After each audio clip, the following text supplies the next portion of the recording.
नमस्ते। कवि हेमन्त गिरीको आफैसँग कविता, निकै मार्मिक कविता वाचन गर्न लागिरहेको छु। कविताको शीर्षक छ आफैसँग। सिमोट्नु आफूलाई र ऐया भन्नु, थपथपाउनु आफैलाई र लामो सास तान्नु। यहाँ कोही आउला र बिचरा भनिदिएर भनेर नपर्खिनु।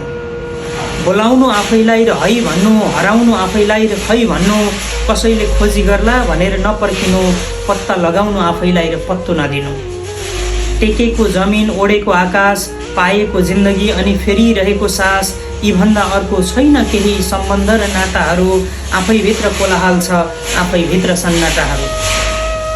नरुनु देखिने गरी हाँस्नु नदेखिने गरी, नरुनु देखिने गरी हाँस्नु नदेखिने गरी। छाया सत्य हो, कतैबाट उज्यालो आउँदासम्म मात्र। माया सत्य हो, आफै रित्तिएर खन्याउँदासम्म मात्र। बाँड्नु आफैलाई एक गड्डी तास र जोकर बनाउनु आफैलाई, जुट मिलाउनु आफैसँग र जित्नु आफैलाई कसैलाई नहराई। पकाउनु बासना आउने गरी, पस्कनु भाग पुग्ने गरी र खानु सास आउने गरी। पकाउनु बासना आउने गरी, पस्कनु भाग पुग्ने गरी र खानु सास आउने गरी। यहाँ कसैले सोध्दैन भोक तिम्रो, यहाँ कसैले छाम्दैन रोग तिम्रो। यहाँ कसैले सोध्दैन भोक तिम्रो, यहाँ कसैले छाम्दैन रोग तिम्रो। सुमसुम्याउनु आफैलाई र सुई लगाउनु सहाराको, अडेस लगाउनु आफैलाई र गुल्को चढाउनु सम्भावनाको। जे छौ जस्तो छौ तिमी तिम्रो लागि, जे छौ जस्तो छौ तिमी तिम्रो लागि असाध्यै राम्रो छौ। जे छौ जस्तो छौ तिमी तिम्रो लागि असाध्यै राम्रो छौ। आहा नपर्खनु कोहीबाट, डाहाको परवाह नगर्नु कसैको। सत्य तिमी हौ, साथी तिमी हौ, इन्धन तिमी हौ, बाती तिमी हौ। नडराउनु हल्ला र मिथ्याहरूसँग, अफवाह र भ्रमभन्दा माथि तिमी हौ। थाहा पाउनु किन आयौ, बोध गर्नु एक दिन जाने हौ। किन भौतारिन्छौ यहाँ र त्यहाँ, यो खोज्दै र त्यो खोज्दै। निकाल्नु अलिकति फुर्सद र बस्नु आफैसँग, आफैलाई अङ्गालोमा समेट्दै। एउटा प्रेमपत्र लेख्नु आफैलाई र सुस्तारी पढ्नु, लजाउनु आफैसँग र गाली गर्नु ऐनालाई। कसैले लेखिदिन्न तिम्रो कथा र कविता यहाँ, कसैले लेखिदिन्न तिम्रो कथा र कविता यहाँ।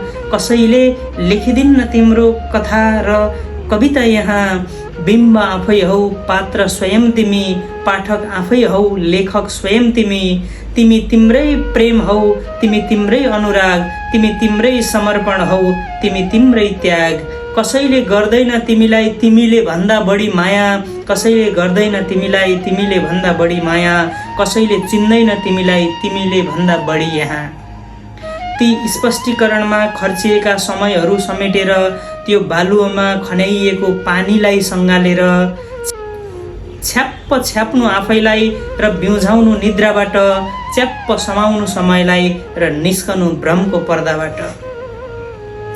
जीवन दिए पनि, जोवन दिए पनि, संसार दिए पनि, सर्वस्व दिए पनि, कसैले पाएँ भनेको छ र आजसम्म। जीवन दिए पनि, जोवन दिए पनि, जीवन दिए पनि, जोवन दिए पनि, संसार दिए पनि, सर्वस्व दिए पनि, कसैले पाएँ भनेको छ र आजसम्म।